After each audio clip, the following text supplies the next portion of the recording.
ඇත්තටම මෙහෙම එකක් ලියලාද බං? කවුද බං දන්නේ? පින්කිත් බය වෙලා ඉන්නේ. මං හොම ලියුමක් ලියලා නෑ ආන්ටි. අතටම අහුණාට පස්සෙත් මූ නෑ කියනවා. ඒක තමයි තමසගේ තාත්තේ. චන්දරේ බාසුත් ඉන්නේ. මතකනේ එදා මූ කරපු දේ නේ. චන්දරේ මොකද්ද මේ වුණා කියලා කියන්නේ? නෑ නෑ. ඇයි යාගෙන් අහන්න? මං කියන්න.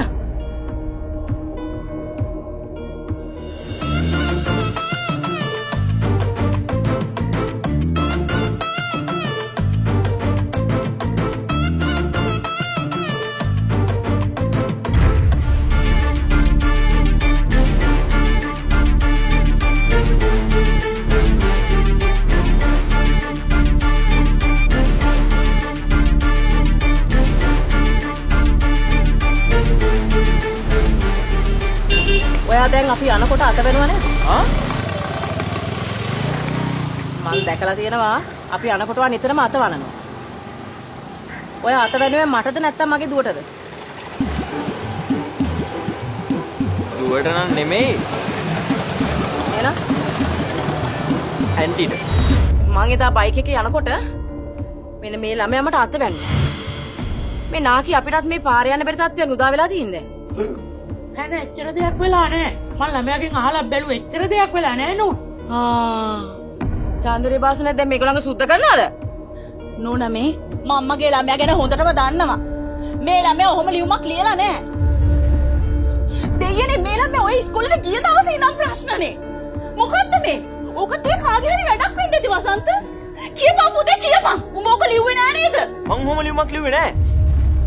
මම මේ උදේ ඉඳන් මට කිරිබත් යන්න තියෙන එහෙන අවුලෙන් හිටියේ. අනික මං හොම ලියුම් ලියන්නේ නෑ ආන්ටි. මං පින්කිගෙන් කැමති නම් එහෙම අහනවා.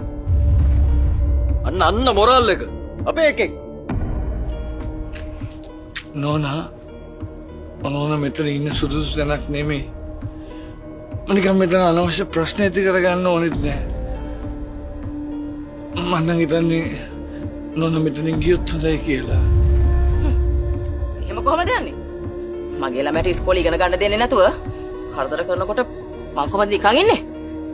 මාත් අම්මා කෙනෙක්. මං ආස නැහැ මගේ කෙල්ලෝ මේ එක එක ගුබ්බෑන් අසරින් ගන්න.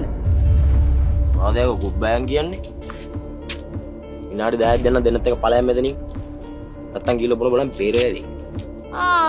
කරපන්ක බලන්න. එනති උඹරට ගිය රට. රමේෂයි පොඩ්ඩක් ඉන්න. ආන්ටි මට ලියුම දෙන්න. බෑ. ඇයි? ලියුම අතර අරගෙන ඉරලා විසික් කරන්නද? මම මේක අරගෙන තමන්ගේ ඉස්කෝලේටත් යනවා. මං ගිහලා ප්‍රින්සිපල්ටත් කියනවා. තමුසගේ ඉස්කෝලේ ගමන මම නැති කරලා දානවා. අනේ මේ නෝනා මේ නිකන් කිච පාට තියාගන්න එපා. තමුසට ඕන මේ මල් හොන්තු ඉස්කෝලෙන් අයින් කරගන්නවා. අයියෝ අපි මේ දහ දුක් විඳලා මේක ඔය ඉස්කෝලේට දාගත්තේ තමුසලාගේ උස්කුරුත්තන් ඇවිල්ලා මෙතන හුච ගන්නකොට අයින් කරගන්න නෙමෙයි. අනිත් එක නෝනා මේ කොල්ලා ලියුම ලිව්වේ නෑ කියනවනම් කොල්ලා ලියුම ලිව්වේ නෑ. නැද්ද මල්ලි? එච්චරයි. අයියකෝ. ඒක නේ නනාලියක්ගේ. බලවන්කෝ. ආවා මෙතන අපේ වත්තට ඇවිල්ලා අපේ කොල්ලට සද්ද දාන්න. අම්මේ පොඩ්ඩක් ඉන්න. නාල නැන්ද? පොඩ්ඩක් ඉන්න.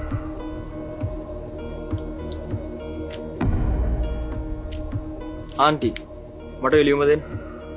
මං ආයෙ දෙනවා. දෙනවා කිව්වොත් ආන්ටි දෙනවා අනිවාර්යයෙන්. ඒකෙන්ද පොඩ්ඩක් දෙන්න මට බලන්න. නෑ.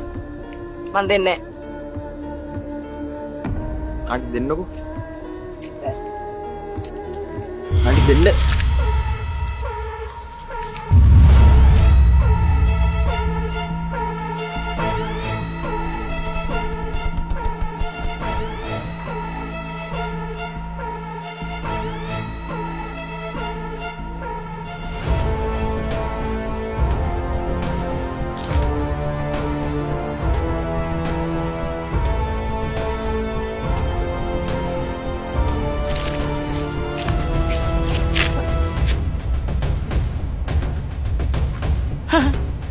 බයට වෙන්න ඇති කෙටි කියලා හැංගුණා. මේ ඇන්ටි ඌ අපේ එක මගේ මස්සිනා.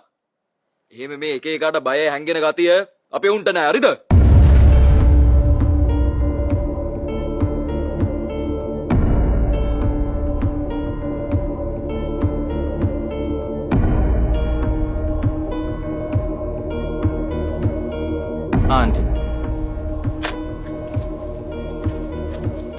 හොඳට බලන්න ආන්ටි.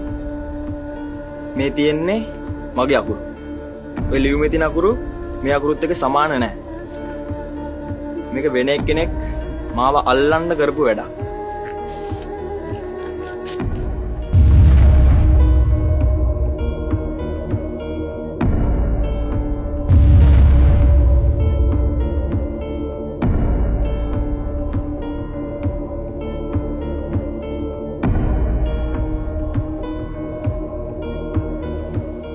දැඩි ඕකත් රෝල් කරගෙන දෙන්නත් එක මෙතනින් තොලොංචි වෙලා ඵලයන්. එහෙමත් නැත්තම් ඇදගෙන ගිහිල්ලා ටැංකිය එකට ඔබන්න වෙනවා.